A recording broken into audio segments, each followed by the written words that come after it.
자동차가 사고 나면은 차에서 제일 먼저 하는 말이 뭐예요? 차에서 내리자마자 왜 끼어드세요? 갑자기 멈춰서면 어떻습니까? 내가 보면서 조심했는데 그쪽에서 박은 거 아니에요. 이런 말들을 꼭 하시죠. 자, 이 대화의 쟁점은 나는 잘못한 게 없다. 네가 잘못한 거다. 이거를 밝히기 위한 거잖아요. 이게 바로 과실입니다.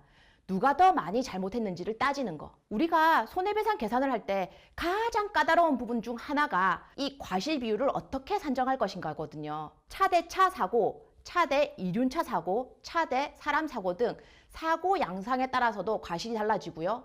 신호가 어땠는지, 속도는 어땠는지, 날씨는 어땠는지, 도로 상황은 어땠는지, 시골길인지 고속도로인지 이런 것들에 따라서도 과실은 달라져요. 근데 사람은 자기한테 유리한 것만 기억하려는 성향이 있잖아요.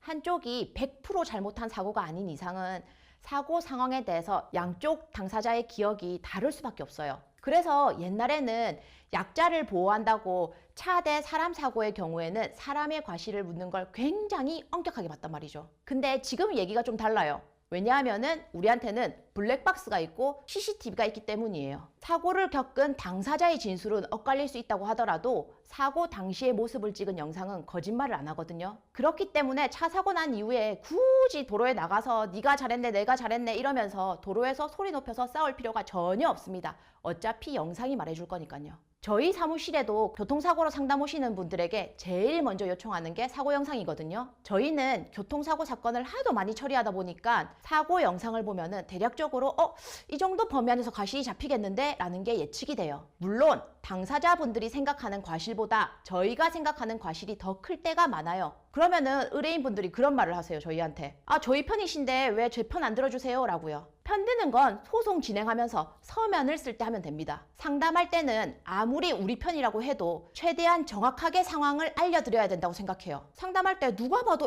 이 과실이 있는데? 라고 생각하는데 상담하는 사람이 자 우리 과실은 무과실로 하고요 라고 한다면은 당장 그 사무실을 나오세요. 사기꾼일 수 있거든요. 다시 과실 얘기로 돌아오면은 교통사고에서 과실은 예측 가능성과 회피 가능성 두 가지를 토대로 결정됩니다. 예측 가능성, 쉽게 말하면 저 차가 갑자기 내 앞으로 끼어 들어올 것 같은데 또는 저기 서 있는 사람이 갑자기 길을 건널 것 같은데 라고 예측할 수 있었는지 통상적인 운전자의 입장에서 과연 이 사고를 예상해서 내가 조금만 더 조심해야지 라고 생각할 수 있었는지 이거를 토대로 첫째 과실을 산정해요. 본인이 운전자인데 앞에는 만약에 신호기가 없는 교차로가 있어요. 그러면은 교차로니까 당연히 옆에 길에서 갑자기 차가 나올 수도 있겠네 라고 예측을 할 수 있죠. 그리고 자기 눈앞에 신호기가 없는 횡단보도가 있어요. 만약에 신호기가 있다고 하더라도 보행자 신호가 아닌 경우에도 사람이 서 있으면 저 사람이 갑자기 무단횡단을 할 수도 있겠네 라고 예측할 수가 있겠죠. 그런 경우에는 운전자로서 당연히 속도를 줄이면서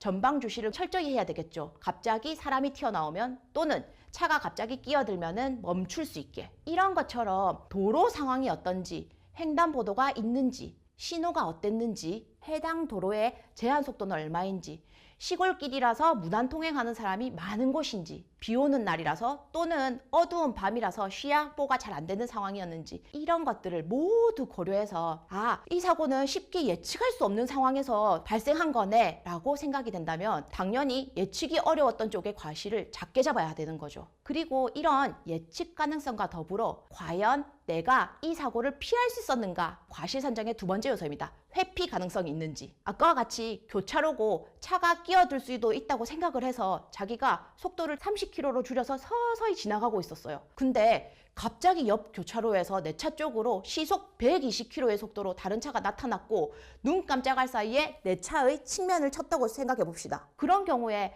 차가 나타날 수도 있겠다라고 예측을 해서 자기는 속도를 줄여서 천천히 가고 있는데 상대방 차가 갑자기 120km로 자기 차를 박으면 피할 수 있겠어요? 절대 못 피하죠. 이런 경우에는 회피할 가능성이 없는 거잖아요. 자, 그러면 당연히 과실 물을 수가 없죠. 왜냐면 피할 수가 없는 사람한테 어떻게 과실을 물어요? 이런 것처럼 과실 결정에 있어서 중요한 건 예측 가능성이 있었는지 회피 가능성이 있었는지 두 가지를 고려해서 선정해야 됩니다. 근데 이 또한 운전자 스스로는 주관적으로 생각할 수밖에 없어요. 왜냐하면 내 잘못은 없다라고 생각하거든요. 그렇기 때문에 반드시 교통사고에 대해서 잘 아는 변호사를 찾아가서 이 사고에 대한 과실을 어떻게 생각하는지를 물어봐야 되겠죠. 근데 주의해야 될 거는 무조건 내 편만 드는 변호사는 오히려 나쁠 수 있다는 걸 명심하세요. 요즘 판례의 추세나 유사 사고에 대한 판례의 태도, 그리고 영상을 봤을 때 이 정도의 과실은 생각하셔야겠네요 라고 솔직하게 말해주는 변호사가 결국 내 손을 잡아줄 변호사라고 생각하셔야 돼요. 이번 영상은 과실 산정을 어떻게 하는지에 대해서 알려드렸습니다. 이런 것들을 모두 생각하셔서 이번 영상을 참고하셨으면 좋겠습니다.